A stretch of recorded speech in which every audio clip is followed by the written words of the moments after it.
오늘은 콩팥 질환과 만성 콩팥병의 합병증을 막기 위해서 세계신장학회와 국제신장재단연맹이 지정한 세계 콩팥의 날입니다.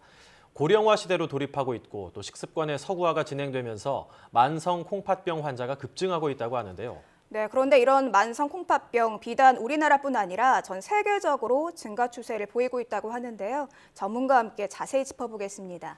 한양대병원 신장내과 이창화 교수 연결됐습니다. 안녕하십니까? 예, 안녕하십니까. 네, 오늘이 세계 콩팥의 날이라고요. 이렇게 따로 지정이 될 정도로 굉장히 콩팥 관리의 중요성이 강조되고 있다 이렇게 볼 수 있을 것 같은데요. 이 콩팥 우선 어떤 기능을 하는 장기인지부터 좀 설명을 해주시죠. 예, 콩팥 기능 중에서 잘 알려진 것은 소변을 통해서 노폐물을 배설하는 기능이고요. 네. 콩팥이 그 노폐물을 내보내지 못하게 되면 몸 안에 쌓이면서 다양한 문제가 생기게 됩니다. 그리고 노폐물 제거 기능 외에도 콩팥은 우리 몸을 항상 일정한 상태로 유지하는 항상성 유지 기능이 있고요. 또 우리 몸에 반드시 필요한 여러 가지 호르몬이나 효소를 생산하는 내분비 기능도 있습니다. 이런 다양한 기능들이 우리 몸을 유지하는 데는 꼭 필요한 것들입니다. 네. 저희가 앞서서 최근 이 만성 콩팥병 환자가 급증하고 있다. 이런 게 뭐 고령화라든가 식습관의 영향이다. 이렇게 좀 설명을 드렸었는데 구체적으로 어떤 원인 때문에 환자가 증가하고 있는 겁니까? 네. 국민건강보험공단에서 실시한 2013년 조사를 보면은 만성 콩팥병으로 진료받은 사람이 연평균 한 13.6%가 증가했다고 합니다. 네. 이렇게 환자가 증가한 이유는 아무래도 전체 인구가 노령화되면서 당뇨나 고혈압 같은 콩팥병의 원인이 되는 병들을 가진 사람들이 급속도로 늘어나는 것이 중요한 원인이고요. 또 나이가 들면서 만성 콩팥병의 중요한 원인인 당뇨나 고혈압이 늘어나는 것뿐만 아니라 이런 병을 가진 기간도 늘어나면서 합병증이 늘어나게 되고 그러다 보니까 65세 이상 어르신들에서 이렇게 만성 콩팥병이 많아지게 됩니다. 그리고 최근에는 신장질환 조기 발견을 중시하게 되면서 건강검진을 많이 하게 됐는데요. 조기 진단이 많아진 것도 환자 증가의 한 가지 원인으로 생각됩니다. 만성 콩팥병이 연평균 13.5%나 증가했다라는 건 꽤 가파른 상승 속도인 것 같은데 특히 만성이라는 말이 붙으니까 더욱더 경각심을 좀 심어준다라는 생각이 드는데요. 만성이라는 말이 붙은 만큼 아무래도 이게 치료가 쉽지 않기 때문에 계속 만성에 가는 게 아닌가 이런 생각이 들기도 하거든요. 그만큼 좀 힘들고 위험한 병이란 뜻입니까? 네, 다른 병 같은 경우에 예를 들면 간염 같은 경우에는 6개월 이상 지속돼야 이렇게 만성이라고 하는데요. 신장질환 같은 경우에는 3개월만 지속되면 고정된 만성이라고 이렇게 표현을 합니다. 그렇지만 만성 콩팥병이라고 해도 원인이 되는 병이 무엇인지에 따라서 또 다양한 치료 방법이 있고 다양한 예후를 보이게 됩니다.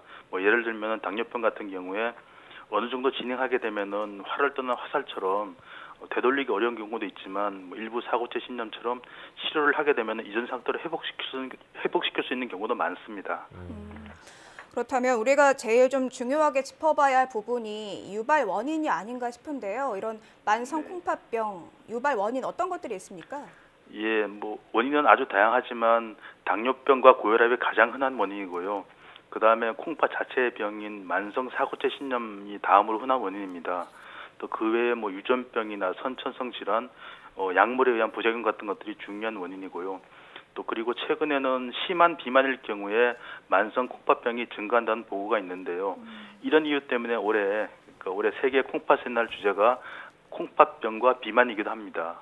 그리고 그러니까 2015년 국민건강영양조사를 분석한 자료를 보면은 체질량 지수가 35 이상인 초고도 비만 환자에서 만성 콩팥병의 유병률이 25.2%로 정상 체중인 사람들이 한 6.7%인 거와 비교해 보면 한 2.8배가 많았습니다. 네. 우선 가족력이 있는지를 좀 알아봐야 할 것 같고 또 체중 관리를 잘 하는 게 중요할 것 같은데 이게 증상이 내가 느낄 수 있는 증상이 나타나는 겁니까? 아니면 모르고 지나가기 쉬운 겁니까? 네, 이 콩팥병은 많이 망가질 때까지 증상을 느끼지 못하는 경우가 많아서 네. 진단이 늦어지는 경우가 아주 흔합니다. 또 그 당뇨병이나 고혈압과 같이 이런 병을 가진 분들을 포함해서 콩팥병의 위험이 있는 분들은 정기적으로 검사를 해보시는 것이 좋고요. 또 만성 콩팥병이 악화되면은 노폐물이 몸 안에 쌓이면서 요독증 외에도 그 빈혈이나 전해질 이상, 대사성 산증, 혈액응고 장애, 혈압이 급격히 변한다든가 심혈관 질환이 악화될 수도 있고 대사성 뼈질환 같은 다양한 합병증이 생길 수 있습니다. 그 마지막에는 말기 심부전을 진행하게 되면은 결국 투석이나 심장 이식이 필요하게 됩니다. 투석이나 신장 이식이라는 말만 들어도 상당히 두려움이 앞서는데 이렇게까지 가지 않게 관리를 많이 해야 되잖아요. 그런데 우리가 이제 평상시에 건강하게 살기 위해서 과일이나 채소를 많이 먹곤 하는데 오히려 만성 콩팥병 환자들은 이런 과일이나 채소가 해로울 수도 있다고요. 네, 이 과일이나 채소는 칼륨이 많은 음식입니다. 그 만성 콩팥병이 진행하게 되면은 소변으로 칼륨을 내보내는 능력이 많이 떨어지게 되면서 고칼륨 혈증의 위험이 높아지는데요. 이런 고칼륨 혈증은 부정맥을 유발할 수 있고 심한 경우에는 심정지를 일으킬 수도 있습니다. 그래서 심한 만성 콩팥병 환자들 같은 경우에는 과일이나 야채를 많이 섭취하는 것이 위험할 수도 있습니다. 과일이나 야채를 많이 섭취하는 건 만성 콩팥병 환자들에게 위험할 수도 있다. 굉장히 좀 주의 깊게 기억을 해둬야 될 것 같은데 이처럼 만성 콩팥병 환자들이 좀 주의해야 할 사항 어떤 것들이 있을지 간단하게 소개해 주시죠. 예, 콩팥병 환자들은 콩팥 기능을 악화시킬 수 있는 생활 습관을 피하는 것이 중요합니다. 예를 들면 고혈압이나 부종을 예방하기 위해서 소금을 좀 적게 먹는 것이 좋고요. 환자에 따라서는 단백질을 적게 먹는 것이 도움이 되는 경우도 있습니다. 그리고 칼륨에 대해서는 조금 전에 말씀드렸고요. 또 인이 많은 음식이 포함된 그런 음식들도 좀 제한하는 경우가 있고요. 또 금연이 도움이 많이 되고 또 CT 같은 영상 검사를 할 때 사용하는 조영제나 관절염에서 흔히 사용하는 진통소염제 같은 이런 신독성 약물들은 콩팥병을 갖다 급격히 악화시킬 수 있기 때문에 사용할 때 각별히 주의가 필요합니다. 네, 어떤 질병이든 이게 발생하기 전에 미리 예방하는 게 제일 중요할 것 같은데 앞서 증상을 느끼기 어려워서 좀 방치하는 경우가 많다 이렇게 말씀을 주셨어요. 그렇기 때문에 정기 검진을 받는 게 제일 좋긴 하겠지만 네. 내가 좀 느낄 수 있는 자가 진단 방법 이런 게 좀 있을까요?